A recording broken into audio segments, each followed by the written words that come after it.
चुप रहे। मेरे अजीजों, मैं तमाशे वाली मजलिसों में जाने का आदी नहीं हूँ। मैंने सबसे पहले ही कहा यह महफिल रसूल है, इसका अदब बरकरार रखना ज़रूरी है। यहाँ अहले दिल होते हैं, अल्लाह के मलाइका उतरते हैं। बहरहाल बात मैं कंप्लीट कर रहा हूँ, तवज्जो। सफवान उमैर से कहता है मैं तुझे तलवार दूंगा, जहर में बुझा करके जा मदीने मोहम्मद सल्लल्लाहु अलैहि वसल्लम का कत्ल करके आ जा, तेरे ऊपर जितना कर्जा है सब मैं निपटा दूंगा और फिर माल भी दूंगा और तेरा बेटा भी आजाद हो जाएगा। तो उमैर बिन वहब कहता है ठीक है, मैं इस काम के लिए राजी हूं। तलवार लिया। ये बात कहाँ हो रही है? खाने काबा के सामने हतीम में बैठकर सिर्फ दो लोग हैं और कोई नहीं है। तलवार को जहर में बुझा करके मदीने आ गया उमैर बिन वहब। तवज्जो मेरे अजीजों, अब इश्क रसूल क्या है, नामूसे रसालत की हिफाजत क्या है, इस बात से सुनो। जब उमैर बिन वहब मदीने पहुंचता है मस्जिद नबवी के बाहर, लेकिन सामना किससे हो जाता है? हजरत उमर इब्न खत्ताब से, अमीरुल मोमिनीन। हुजूर पाक सल्लल्लाहु तआला अलैहि वसल्लम मस्जिद नबवी में है, हजरत उमर इब्न खत्ताब चंद सहाबा के साथ बाहर खड़े हैं। जैसे ही हजरत उमर ने उमैर बिन वहब को तलवार लटकाए हुए आते देखा, गजबनाक हो गए। सबसे पहले अपने साथियों से क्या कहा? खुजू हादल कल्ब, पकड़ो इस कुत्ते को। अब लोगों को ये लगता है आप बार बार तकरीर में कुत्ता कहते हैं, और कुछ लोगों को लगता है ये गाली आप देते हैं, सख्त जुमले बोलते हैं। मेरे अजीजों, हुजूर के दुश्मनों के लिए ये जुमला बोलना उमर इब्न खत्ताब की सुन्नत है। अमीरुल मोमिनीन उमर इब्न खत्ताब ने कहा खुजू हादल कल्ब, पकड़ो इस कुत्ते को। जाकर के सहाबा ने पकड़ लिया, उमैर बिन वहब को पकड़ लिया। हजरत उमर ने अपना गमछा निकाला और उसकी गर्दन में डालकर मरोड़ दिया और पकड़ के लाए। पूछा क्यों आया? क्योंकि बद्र में सामने लड़ने के लिए आया था और बेटा भी कैदी है। उसने कहा कि नहीं, बस मैं अपने बेटे से मिलने आया हूं, मैं अपने बेटे से मिलने आया हूं, मेरा बेटा तुम्हारे पास कैद है। हजरत उमर ने कहा तुम्हारा जवाब मैं बाद में दूंगा। अपने साथियों से कहा इसको पकड़ के रखो, पहले हुजूर से इजाजत लेकर आता हूं, इसका क्या करना है। हजरत उमर हुजूर पाक की बारगाह में आए, कहा या रसूल अल्लाह, उमैर बिन वहब आया है, शैतान कुरैश जिसने बद्र में काफिरों को भड़का कर लाया था, और मुझे उसकी नीयत अच्छी नहीं लगती। आशिक रसूल को बहुत दूर से खुशबू आ जाती है और दुश्मनों की महक भी आ जाती है। ये जो बदबू लेकर के आया हो कोई, आशिक रसूल समझ गया। उमर इब्न खत्ताब कहते हैं मुझे उसकी नीयत अच्छी नहीं लगती। हुजूर ने फरमाया उमर उसको अंदर तो आने दो, बाहर खड़ा करके रखे, अंदर तो आने दो। हजरत उमर ने गर्दन में इसी तरह गमछा डाल के खींचते हुए अंदर लाए। हुजूर ने फरमाया छोड़ दो, छोड़ दिया। वो तलवार भी हाथ में है। हुजूर ने पूछा उमैर बिन वहब कैसे आना हुआ? झूठ बोला, कहा मेरा बेटा कैदी है, आपके पास मिलने के लिए आया हूं। हुजूर ने फरमाया बेटे से मिलने आए हो तो तलवार लेके क्यों आए? बेटे से मिलने के लिए तलवार क्यों? तो दिखाने के लिए तलवार फेंक दिया। कहा इस तलवार से क्या होना है? तलवारें हमारे पास बदर में भी थी, लेकिन फतह आप ही की तो थी। बड़ी बड़ी बातें कर रहा था। हुजूर पाक ने फरमाया उमैर बिन वहब बताओ तो सही क्यों आना हुआ? कहा कह तो रहा हूं बस बेटे से मिलने आया हूं। हुजूर ने जलाल में कहा उमैर वो बात बताओ जो हतीम काबा में बैठकर सफवान के साथ करके आए हो। मक्का में बैठ करके जो तुम बात करके आए वो बात बताओ। मेरे अजीजों, बचा क्या था? बचा क्या था? उमैर बिन वहब का पूरा जिस्म कांपने लगा। कहा इसके आगे क्या बताऊं, बस गवाही देता हूं आप अल्लाह के सच्चे रसूल हैं। नारे तकबीर।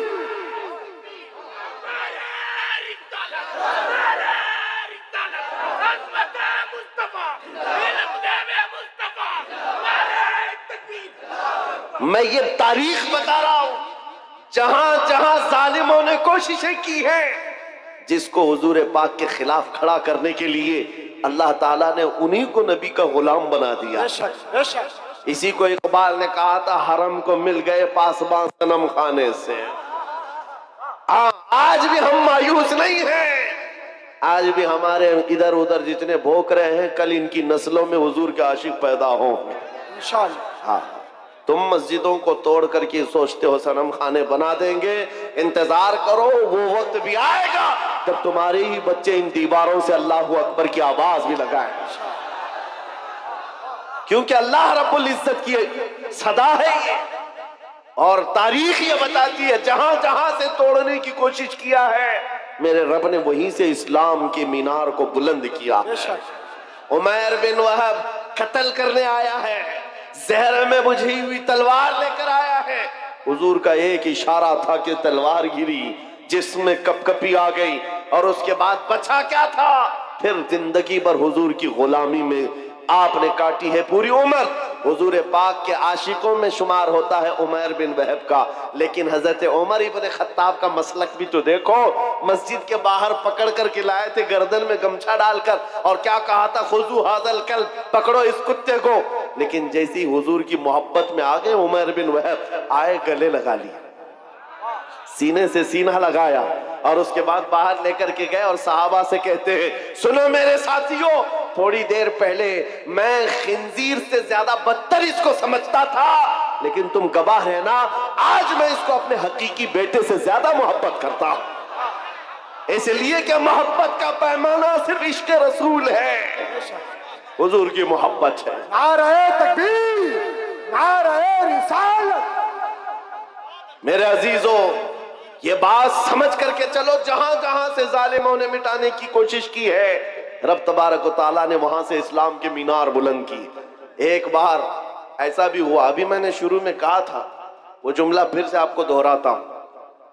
मेरे अजीजों, मक्का में एक दिन ऐसा भी आ गया कि एक पत्थर की मूरत बोलने लग गई, बुत बोलने लग गया, और बुत की पुजारियों के वारे नहीं आ रहे। होता है ना, कभी दूध पी रहा है, पानी पी रहा है, वो कोई भी कहीं से पिला रहा है, कहीं से पाइप लगा रहा है, लेकिन ये भी अकीदत से जुड़ी हुई बात है। लोग इसको भी पता नहीं क्या क्या बनाते हैं। हाँ, बहुत सारे जगह पर हमने सुना है कि आज भी कई मूर्त ऐसे हैं जो लड्डू भी खाते हैं, पेड़े भी खाते हैं। मक्का में ऐसा हुआ था। अरे लड्डू नहीं खा रही थी मूर्ति, दूध नहीं पी रही थी, सीधे बात कर रही थी। बात कर रही है, मामूली बात नहीं है, पत्थर की मूर्ति बात कर रही है, और वो भी हुजूर के खिलाफ, नौजुबिल्लाह, हुजूर के खिलाफ बात कर रही है। अब पुजारियों को इससे बड़ा क्या, सबसे बड़ी दलील थी, जो पूजा करने वाले थे सबको बुलाया, आओ आज हमारा खुदा सच्चा साबित हो गया। सबको जमा किया, आओ देखो मोहम्मद की हकीकत हमारा खुदा बता रहा है। जो भी आता लोग जमा होते, वो पत्थर बोलने लगता नबी पाक सल्लल्लाहु अलैहि वसल्लम की शान के खिलाफ। माअज़ल्लाह हुजूर की गुस्ताखी कर रही थी पत्थर की मूरत। सब आए। अब सहाबा जो थे, ईमान वाले थे, इनके दिलों में भी ये बात आई, ऐसे कभी हालात आए तो नर्वस होने की जरूरत नहीं। सब डरे कि क्या पत्थर की मूरत बोल करके उनके अकीदों को मजबूत कर रही है। हुजूर के पास आए, कहा आका ऐसा ऐसा मामला आ गया है मक्का में, आपकी शान के खिलाफ पत्थर बात कर रहा है। हुजूर ने फरमाया चलो हम भी देखते हैं, चलो हम भी चलते हैं।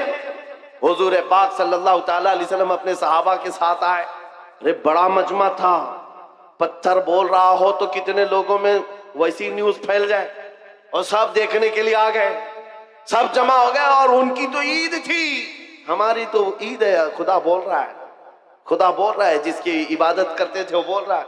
अब हुजूर जब तशरीफ लाए तो बोलती बंद हो गई, अब नहीं बोल रहा था। हुजूर ने पूछा क्या बोल रहा था बताओ। अब वो बेचारे इधर से उधर उसको मना रहे हैं, बोलो जो सुबह से बोल रहे थे, बोलो जो सुबह से बोल रहे थे। हुजूर है, हुजूर पाक सल्लल्लाहु अलैहि वसल्लम सामने है, लेकिन वो पत्थर की मूर्ति बोल ही नहीं रही, नहीं बोल रही है। बहुत देर तक कोशिश किया, सहाबा खामोश खड़े थे, लेकिन बाकी लोगों ने कहा हम सब गवाही देते, हम सुने हैं ये आपके खिलाफ बोल रही थी। हुजूर पाक ने कहा अच्छा ठीक है, बोल रही थी ये मूर्त। तो हुजूर ने उसको हाथ लगाकर कहा बोल लो जो बोल रही थी। पत्थर फिर बोल पड़ा, अशहदु अन्ना मुहम्मद रसूलुल्लाह, मैं गवाही देता हूं मोहम्मद अल्लाह के रसूल हैं। हुजूर पाक ने जब ये कहा यही बोल रही थी तो सबकी बगलें झांकने लग गए, सब चेहरे उतर गए और कुछ ने तो उसको गिरा भी दिया। सुबह से दोपहर तक खुदा था, अब नहीं है। हुजूर की शान में बोलने लग गया। पत्थर कैसे बोल सकता है, पत्थर कैसे बात कर सकता है? मेरे अजीजों, ये क्या मौजज़ा था। अब मैं आपको बताऊं, हुजूर अकरम सल्लल्लाहु ताला अलैहि वसल्लम जब वहां से वापस लौटने लगे, सहाबा इकराम फरमाते हैं हम इसी ताज्जुब में थे कि क्या माजरा था। बीच रास्ते में हुजूर अकरम सल्लल्लाहु अलैहि वसल्लम खड़े हो गए, किसी से बातचीत करने लगे। एक साहब आए हुए थे जिनके तलवार में खून के कतरे टपक रहे थे। हुजूर पाक ने पूछा कहां से आ रहे हो? सुनो, वो कोई इंसान नहीं, वो जिन्नात सहाबी रसूल थे, हुजूर के आशिक थे। कहा या रसूल अल्लाह, ये पत्थर कुछ नहीं बोल रहा था, उसके अंदर घुस करके एक काफिर मुशरिक जिन बोल रहा था। जिन्नात में से एक गुस्ताख था आपका, वो दाखिल होकर बात कर रहा था और इनको पागल बना रहा था। और इसका चर्चा जब हम में मशहूर हुआ, लोगों ने, हमारे जिन्नात ने ये बताया हुजूर की शान में एक कुत्ता जाकर जिन्नात में से भौंक रहा है। आका मुझसे रहा ना गया, मैं उठा और तलवार लेकर आया और जिस वक्त मैं पहुंचा तो देखा आप भी मजमे में आए हुए थे। आपके आने से पहले मैंने उसकी गर्दन मार दी और जब आपने कहा बता कौन है, उस वक्त मैं बोला था अशहदु अन्ना मुहम्मद रसूलुल्लाह।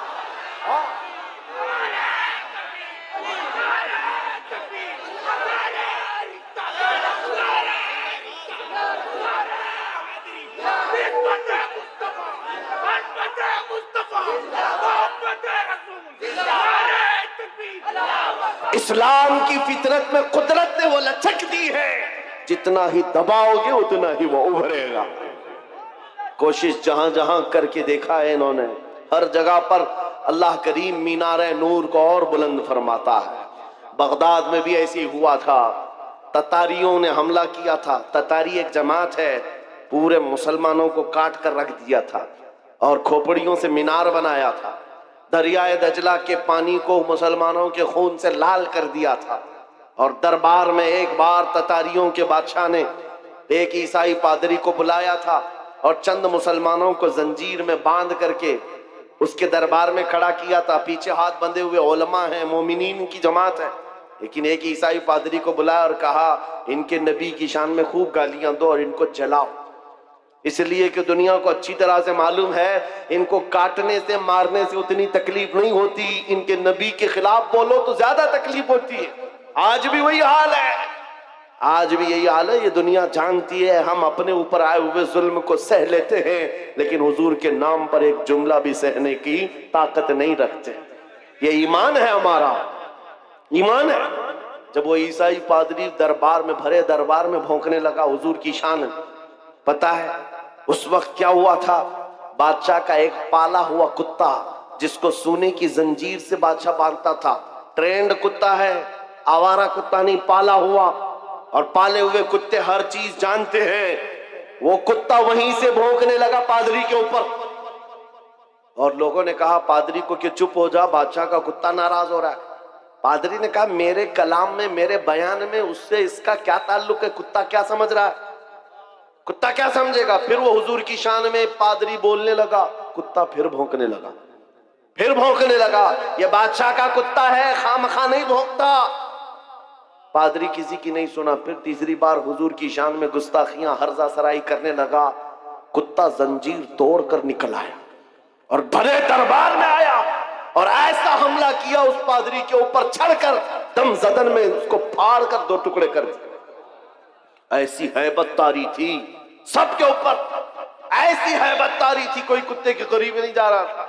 बादशाह कुर्सी से खड़ा है, दरबारी सब खड़े हैं और उस वक्त जो मोमिनीन है, उलमा की जमात, जंजीरों में उनके हाथ बंधे हुए थे, वो कहने लगे मौला तेरा कैसा करम है, हाथ बंधे हुए हो मोमिनीन के। उस वक्त ये ख्याल आता है अब नबी की इज्जत को कौन बचाएगा?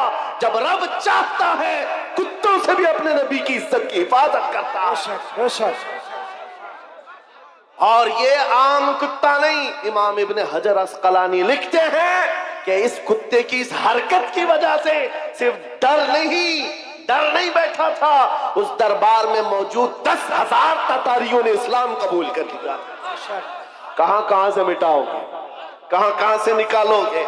इस्लाम की फितरत में कुदरत ने वो लचक दी है, जितना ही दबाओगे उतना ही वो उभरेगा।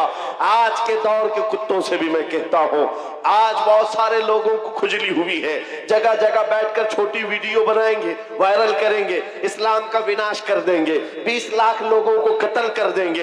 ये बातें आती रहती हैं। ऐ मेरे अजीजों, ज्यादा ध्यान देने की जरूरत नहीं, मैं उनको सिर्फ इतना ही कहता हूं, वो पहले अपनी खुजली मिटा करके दिखाएं।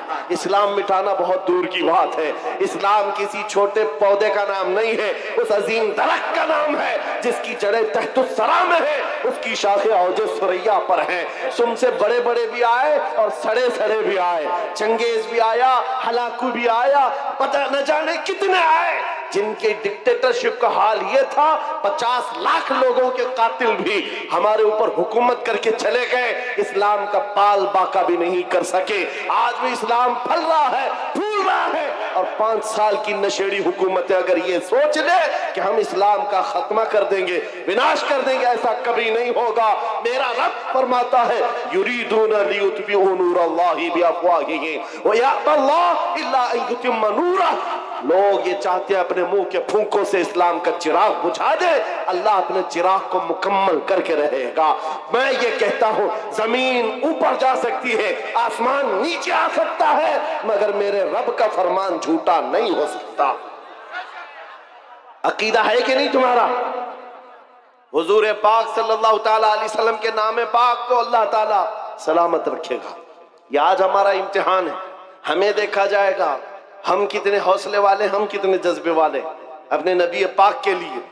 मेरे अजीजों, आज तो लोगों को बात करने में भी दिक्कत होने लग गई, सोचने लग गए अगर हुजूर पाक की अजमत और उनके नामूस पर बात करूं, कल को केस ना हो जाए, मुकदमे हो जाए, और फिर मुझे पता नहीं क्या क्या सजाएं होंगी।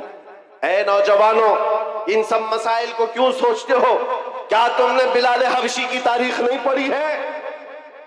उन कुफ्फार ने क्या नहीं किया था। एक ड्रम में, जो लोहे का ड्रम होता था, बिलाल हबशी को दिन भर उसमें डाल के रखते थे गर्मियों में, और ऊपर से ढक्कन बंद करके, ऐसे कि कोई सख्त से सख्त आदमी भी गल जाए गर्मी से।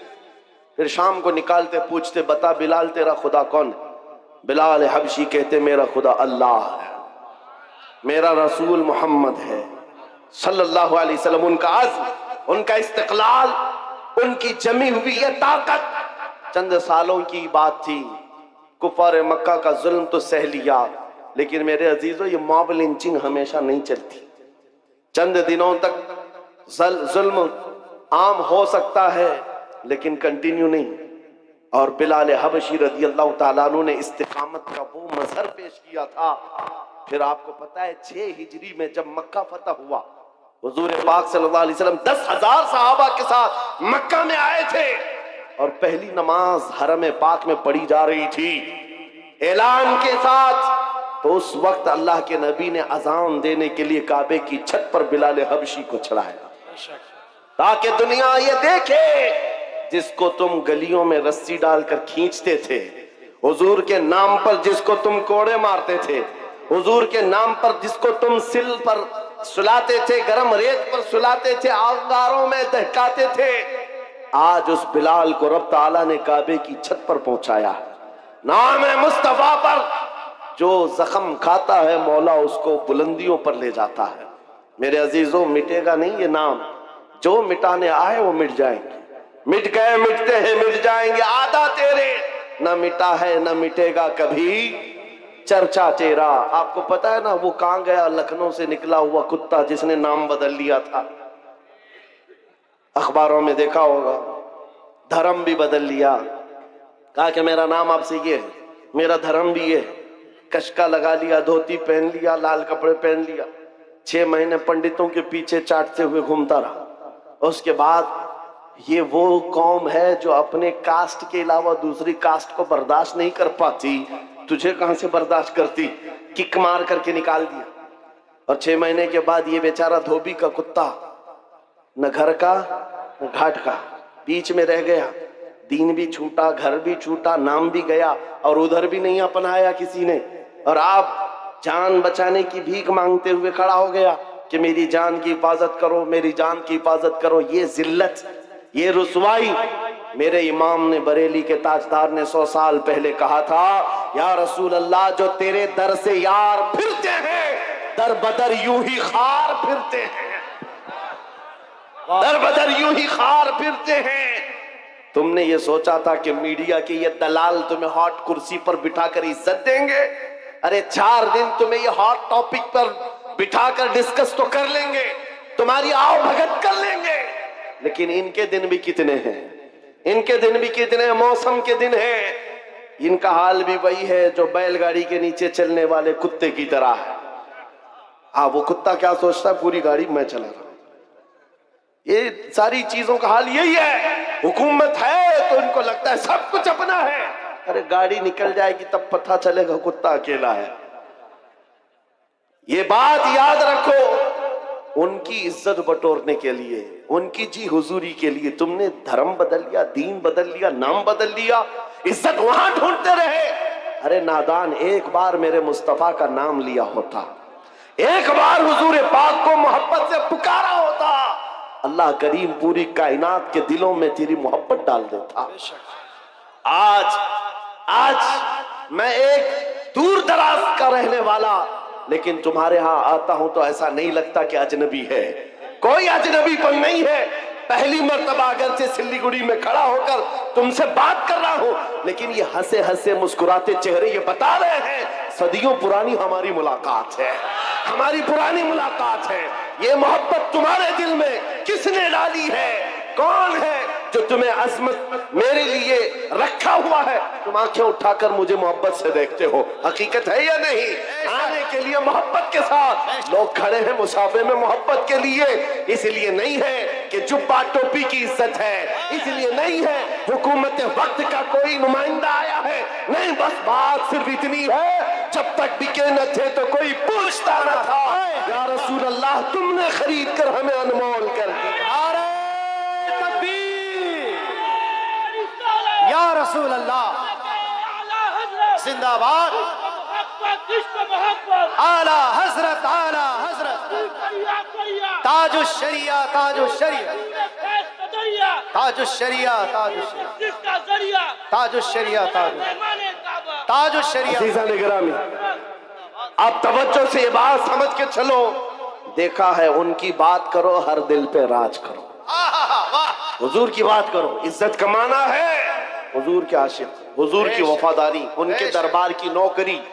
अब जमाना जैसा भी आए, हर नौजवान ये अज़म करके उठेगा, ये वादा करके उठेगा इंशाअल्लाह। आज के जलसे में अहद करके उठेंगे ना इंशाअल्लाह। हाँ, मैं जंग के मैदान में नहीं उतार रहा हूं, मैं तुम्हें मैदान कत्ल किताल में नहीं उतार रहा हूं, बस उस मैदान में उतार रहा हूं जब जब नबी पाक की सुन्नतों को दुनिया खत्म करने की कोशिश करेगी, आसमान से जमीन से मदद आने के लिए इंतजार नहीं करोगे। हर घर से बच्चा निकलेगा, तुम जितने मेरे नबी की मुखालफत करोगे, मैं अपने हर बच्चे को हुजूर का आशिक बनाकर निकालूंगा। हर बच्चा हमारे घर के अंदर मोहम्मद नाम का होगा और हुजूर पाक की सुन्नतों पर चलने वाला होगा। तुम कितनी दाढ़ियां निकालोगे, कितनी टोपियां छुपाओगे? ऐ मुसलमानों, ये आज़म करके उठो, मेरे हर घर का बच्चा हुजूर की सुन्नतों का आशिक होगा, निकलेगा रास्ते पर। दुनिया कल को पुकार कर कहेगी, अरे ये सिल्लीगुड़ी की गलियां नहीं नजर आती, यहाँ तो मदीने की गलियों की खुशबू आया करती। ये आज़म लेकर के उठोगे, वाह, ये आज़म लेकर उठोगे और फिर तुम्हारे अंदर ये जोश और जज्बा खुद आएगा। तुम्हें सलमान अजहरी बनने की जरूरत नहीं, ये बनाया जाता है। ये बनने की जरूरत नहीं है, बनाया जाता है।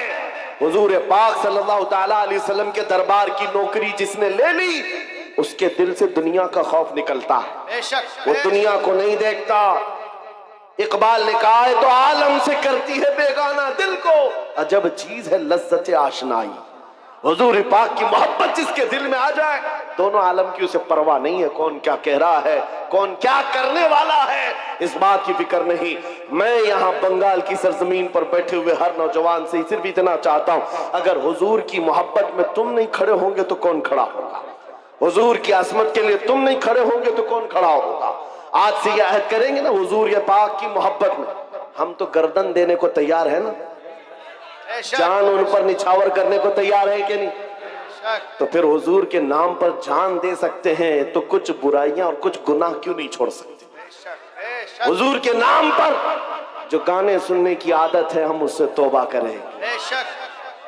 जो फिल्मी गाने सुन करके सोते थे, जिसकी वजह से दिल में बुज़दिली आती है, निफाक आता है, गुनाहों की तरफ ले जाती है ये हरकतें। नौजवानों, तुम्हें जानबूझकर दुनिया इस नशे में डालती है। दिन भर गाने की धुन पर तुम नाचते कूदते रहो, तुम्हारे दिलों से अजमत निकल जाती है, खौफ बैठ जाता है। अब से ये अहद करके उठना, आज से जाऊंगा तो ये वादा करके जाता हूं, मैं सो जाऊं या मुस्तफा कहते कहते, खुले आंख सल्ले अला कहते कहते। जब तुम्हारी आदत बन जाएगी तो फिर दिल भी जवान रहेगा इंशाअल्लाह। 80 साल के भी हो जाओ, 90 साल के भी हो जाओ, हाथ पैर काम ना कर रहे हो, मगर मौला तुम्हारा रौब लाखों के दिलों पर डाल कर रखेगा। हुजूर के लिए अपना कुर्बान करो, वफादारी करो, और जितनी कोशिशें ये मिटाने की हो रही, कुछ नहीं होने वाला, कुछ नहीं होने वाला है। इस्लाम था, इस्लाम है, इस्लाम था, इस्लाम है, इस्लाम हाँ, ये सुबह क़यामत तक इसको रहना है। हमारा और तुम्हारा इम्तिहान आया हुआ है। इस्लाम का कुछ नहीं होगा, कुरान का कुछ नहीं होगा, मेरे नबी पाक की अजमत का कुछ नहीं होगा। उनकी तारीफ बोलने वाले तारों से भी ज्यादा है, हुजूर की तारीफ करने वाले सितारों से ज्यादा हैं, और गुस्ताखी करने वाले उंगलियों पे गिने जा सकते हैं। और बस उनकी तादाद इतनी है, हर जमाने में रहे हैं, और उसके बाद फिर ऐसे खो जाते हैं, किसी अखबार के कोने में भी उनका नाम नहीं मिलता, कहीं नहीं मिलता। आज वो दिल्ली में बैठकर गाजियाबाद में डासना का वो पाखंडी भौंकता था। कुछ नौजवानों को तो पता होगा, लेकिन आने वाली नस्ल को पूछना इनको पता भी नहीं रहेगा, इनको पता भी नहीं रहेगा। लेकिन आने वाले बच्चों को पूछना, ये किसने कहा है मुस्तफा जाने रहमत पे लाखों सलाम, हर बच्चा कहेगा बरेली के इमाम ने कहा। नारे तकबीर, नारे रिसालत, मसलके आला हज़रत, सलाम की तारीफ करने वालों को अल्लाह ताला खत्म नहीं करता। हस्सान बिन साबित आज भी लोगों के दिलों में जिंदा है, जो हुजूर की तारीफ करते थे वह जिंदा हैं। शरफुद्दीन बूसीरी जिन्होंने कहा था, मौला या सल्ली व सल्लिम दाइमन अबदा अला हबीबिका खैरिल खल्क़ि कुल्लिहिम, आज भी उनका कसीदा जिंदा है कि नहीं है? उनका कसीदा पढ़ा जाता है कि नहीं पढ़ा जाता? शरफुद्दीन बूसीरी का कसीदा याद है लोगों को। सादी शिराजी ने कहा था, बलगल उला बि कमालिही कशफत दुजा बि जमालिही हसनत जमीउ खिसालिही सल्लू अलैहि व आलिही। आज भी ये जुमले मशहूर हैं, लोगों को याद हैं। अबू जहल क्या भोंकता था किसी को याद नहीं, उतबा शैबा क्या बोलते थे किसी को याद नहीं, ये दिल्ली लखनऊ के कुत्ते क्या भौंकते हैं आज क्या कल भी किसी को याद नहीं रहेगा। कल आने वाली नस्लों को अगर कोई बात याद रहेगी, ये याद रहेगी, सरवर कहो कि मालिको मौला कहो तुझे, बागे खलील का गुले ज़ैबा कहो तुझे, अल्लाह रे तेरे जिस्म मुनव्वर की ताबिशे, ऐ जाने जाम जाने तजल्ला कहो तुझे, तेरे तो वस्फ़ ऐबे तनाही से है बरी, हैरान हूँ मेरे शाह मैं क्या क्या कहूँ तुझे। लेकिन रज़ा ने खत्म सुखन इस पे कर दिया, खालिक का बंदा खल्क का आका कहो तुझे। हो सकता है यहाँ बैठे हुए सारे लोग नात खानी नहीं करते होंगे, सब नात नहीं पढ़ते होंगे, चंद लोग ही हैं जो नात पढ़ते हैं। उसके बावजूद 100% गारंटी के साथ मैं ये कह रहा हूं, तवज्जो, बहुत बड़ी बात कर रहा हूं, बहुत बड़ी बात मैं अपने हर मजमे में ये कहता हूं और नापता भी हूं, गारंटी के साथ कह रहा हूं, बच्चों को हमारी गुस्ताखियां याद नहीं रहेंगी, हुजूर की तारीफ याद रहेगी।